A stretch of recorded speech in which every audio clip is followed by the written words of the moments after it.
এখন তালের মরশুম, বাজারে প্রচুর পরিমাণে তাল পাওয়া যাচ্ছে। আজ আমি শেয়ার করব দুটি পদ্ধতিতে কিভাবে তালের রস বা পাল্প বের করবেন। সঙ্গে থাকছে তালের তিতা দূর করবার পদ্ধতি, আর থাকছে তালের রস কিভাবে আপনারা সারা বছর সংরক্ষণ করতে পারবেন। নমস্কার বন্ধুরা, কিচেন টেকনিকে আপনাদের সবাইকে স্বাগত। আমি মধুমিতা। আজ শেয়ার করব আপনাদের একটা ভিন্ন স্বাদের রেসিপি। আসুন দেখে নেওয়া যাক আজকের রেসিপি। দেখুন, আমি একটা বড় সাইজের কালো তাল নিয়েছি। কালো তালগুলো একটু মিষ্টি হয়, আর লাল তাল নিলে একটু তিতো থাকে। তবে এই তালটাকে এবার আমি ছাড়িয়ে দেখাবো। প্রথমে এই মুখের অংশটাকে আমি ছুরি দিয়ে একটু খুলে নিচ্ছি, যাতে খুলতে খুবই সুবিধে হয়। তা না হলে এটা আপনারা হাত দিয়েও খুলতে পারেন।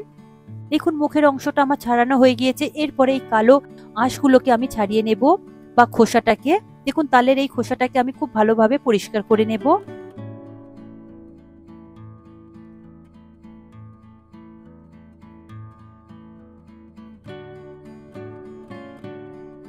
দেখুন, তালের খোসা বা আঁশটা দেখুন ছাড়ানো হয়ে গিয়েছে। এরপরে এই তালের মধ্যে তিনটে আঁটি রয়েছে, তিনটে আঁটিটাকে আমি ভাগ করে নেব। দেখুন, তালের মধ্যে যে তিনটে আঁটি রয়েছে তার মধ্যে থেকে আমি একটা আঁটি নিয়ে নেব, আর দুটো আঁটি আমি অন্য একটা পদ্ধতি দেখাবো।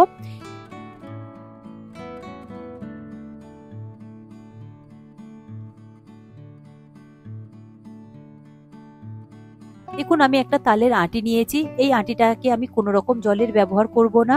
একটা গ্রেটারের সাহায্যে এই তালের রস বা পাল্পটাকে বের করে নেব। তবে আপনারা চাইলে একটা ঝুড়ির সাহায্যে এটাকে তালের পাল্প বা রসটাকে বের করে নিতে পারেন। দেখুন, গ্রেটারের যে বড় দিকের ছিদ্রগুলো রয়েছে সেই দিক দিয়ে আমি এটাকে পাল্পটাকে বের করে নেব।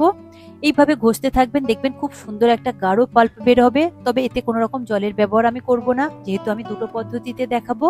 এটা প্রথম পদ্ধতিতে আমি এইভাবে তালের রস বা পাল্পটাকে বের করে নিচ্ছি। দেখুন, তালের পাল্প আমার বের করা হয়ে গিয়েছে। কত সুন্দর গাঢ় হয়েছে আর কত সুন্দরভাবে হয়েছে। দেখুন, তালের আটিতে আর একটুও পাল্প নেই, একদম সাদা হয়ে গিয়েছে। যখনই এরকম বুঝবেন তখনই বুঝবেন যে তালের পাল্প একদমই বেরিয়ে গিয়েছে। এরপরে দেখুন কত সুন্দরভাবে গাঢ় তৈরি হয়েছে, আর একটা আটি থেকে আমার অনেকটাই পাল্প বেরিয়েছে।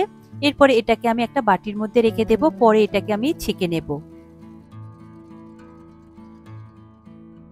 এরপরে বাকি যে দুটো আঁটি রয়েছে সেই আঁটি থেকে আমি পাল্প বের করে দেখাবো। এটা সেকেন্ড পদ্ধতি দেখাচ্ছি।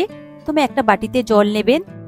ওই জলের ছিটেটা তালের আঁটিগুলোর উপরে খুব ভালোভাবে দেবেন, আর আঙুল দিয়ে খুব ভালোভাবে একটু মেখে মেখে নেবেন, যাতে তালের এই পাল্পগুলো খুব সহজেই নরম হয়ে যায়। দেখুন, মাঝের মধ্যে আমি অল্প করে একটু জল দিচ্ছি, আর আঙুল দিয়ে খুব ভালোভাবে আঁটিগুলোকে মেখে নিচ্ছি, যাতে এই আঁটিটা খুব সহজেই নরম হয়ে যায় আর পাল্প বের করতে খুবই সহজ হয়ে যায়। তবে এইভাবে করলে তালের পাল্পটা একটু পাতলা হয়। তবে তাতে কোনো ভয় পাবেন না, আমি সেই পদ্ধতিটাও দেখিয়ে দেব কিভাবে তালের পাল্প থেকে জলটাকে আলাদা করে দেবেন। এখন জল দিয়ে তালের আটিগুলো ভালো করে মাখা হয়ে গিয়েছে, তবে আমি খুব বেশি জলের ব্যবহার করিনি। তবে আপনাদের প্রয়োজন হলে জলটা দেবেন। এরপরে আমি একটা কাঠের দেখুন ঝুড়ি নিয়েছি। এই ঝুড়ি দিয়ে আমি তালের পাল্প বা রসটাকে বের করে দেখিয়ে দেব। তবে ঝুড়ি দিয়ে পাল্পটা বের করলে খুব সহজেই তালের রসটা বেরিয়ে আসে। ঝুড়িটা প্রথমে এরকম উল্টো ভাবে নেবেন, আর তালের একটা আটি নেবেন, নিয়ে এইভাবে উপর থেকে নিচের দিকে এইভাবে ঘষে ঘষে টানবেন। দেখবেন তালের পাল্পটা খুব সহজেই আর খুব সুন্দরভাবে বেরিয়ে আসবে। এখন তালের রস বের করা হয়ে গিয়েছে। আটি যখনই সাদা হয়ে যাবে তখনই বুঝবেন যে তালের পাল্প বা রসটা পুরোটাই বেরিয়ে গিয়েছে। এরপরে দেখুন, আমি ঝুড়িটা তুলে দেখিয়ে দেব কত সুন্দরভাবে বেরিয়েছে আর কতটা পরিমাণে বেরিয়েছে। এরপরে দেখুন, আমি ঝুড়ির গায়ে থেকে এটাকে নিয়ে নেব, নিয়ে তারপরে এই পাল্পটাকে আমি আলাদা একটা পদ্ধতি দেখিয়ে দেব। দেখুন, আমি একটা স্ট্রেনার নিয়েছি। স্ট্রেনারের উপরে একটা পাতলা সুতির কাপড় নিয়েছি। আপনারা কাপড়টা সুতির নেবেন আর একটু পাতলা দেখে নেবেন, এতে করে তালের রস আর জলটাকে আলাদা করব। এরপর তালের যে আটিগুলো আমি জল দিয়ে মেখেছিলাম সেই তালের রস বা পাল্পটাকে আমি এই কাপড়ের উপরে দিয়ে দেব। এরপর চারটে কোণ সমানভাবে বেঁধে নেবেন, নিয়ে এটাকে 4 থেকে 5 ঘন্টা মতো এইভাবে ঝুলিয়ে রাখবেন। দেখবেন খুব সুন্দরভাবে জল টুপে টুপে পড়ে যাবে। কিংবা আপনারা চাইলে স্ট্রেনারের উপরে রেখে দিতে পারেন, তবে এটা একটু সময় লাগবে। আপনারা যদি জল ব্যবহার কম করেন তাহলে কম সময় লাগবে, আর জল যদি ব্যবহার বেশি করেন তাহলে একটু বেশি সময় লেগে যাবে। এইভাবে এবার আমি এটাকে রেখে দেব কয়েক ঘন্টার জন্য, যাতে এর এক্সট্রা যে জলটা রয়েছে সেই জলটা বেরিয়ে যায়। দেখুন, 2 ঘন্টা পরে আমি এটাকে দেখছি। দেখুন কতটা পরিমাণে জল বেরিয়েছে। এটা যদি আরো কিছুটা সময় রাখা যায় তাহলে আরো কিছুটা জল বেরিয়ে যাবে। এরপরে আমি এই তালের পাল্পটা আপনাদের দেখিয়ে দেব যে কতটা সুন্দর টাইট হয়েছে জলটা বেরিয়ে যাবার পরে। দেখুন, আমি একটা চামচ বা স্প্যাচুলার সাহায্যে দেখিয়ে দিচ্ছি। দেখুন কতটা সুন্দর, আগের তুলনায় অনেকটাই টাইট হয়েছে, অনেকটাই গাঢ় হয়ে গিয়েছে। পরে ওই স্টেনারের উপরে আমি আগের যে তালের পাল্পটা বের করেছিলাম সেই রসটাকে আমি দিয়ে দেব, দিয়ে খুব ভালোভাবে এটাকে ছেঁকে নেব। এর মধ্যে যে সরু সরু সুতো সুতোর মতন অংশটা রয়েছে সেটা আলাদা হয়ে যাবে। এটা থাকলে তালের কোনো রকম রেসিপি কিন্তু একদমই ভালো লাগবে না। তালের রস আর উপরের যে সুতো সুতো অংশ দুটো আমি আলাদা করে নিয়েছি। এরপরে ওই কাপড় থেকে ওই তালের রসটাকে নেব, নিয়ে ওটাকেও খুব ভালোভাবে ছেঁকে নেব, নিয়ে ওর মধ্যে যে সুতোর মতন অংশটা রয়েছে সেটাকে আলাদা করে দেব। খুব সুন্দরভাবে তালের রস বা পাল্প বেরিয়ে গিয়েছে। আর স্টেনারের উপরে দেখুন সুতোর মতো অংশটা রয়েছে, এটাকে বাদ দিয়ে দিলাম। তালের রসটা কতটা সুন্দর স্মুথ হয়েছে। এরপরে যে কোনো রেসিপি আপনারা বানিয়ে খেতে পারেন। এরপর তালের তিতো ভাব বা তিতা ভাব দূর করবার আমি পদ্ধতিটা দেখিয়ে দেব। প্রথমে দেখুন আমি তালের পাল্পটা নিয়েছি, এখানে আমি অল্প করে একটু বাটিতে চুন নিয়েছি আর তাতে সামান্য একটু জল দিয়েছি, দিয়ে এটাকে একটু পাতলা করে নিয়েছি। এরপরে এই পাতলা চুনটা ওই তালের রস বা পাল্পের উপরে অল্প অল্প করে চারিদিকে দিয়ে দেবেন।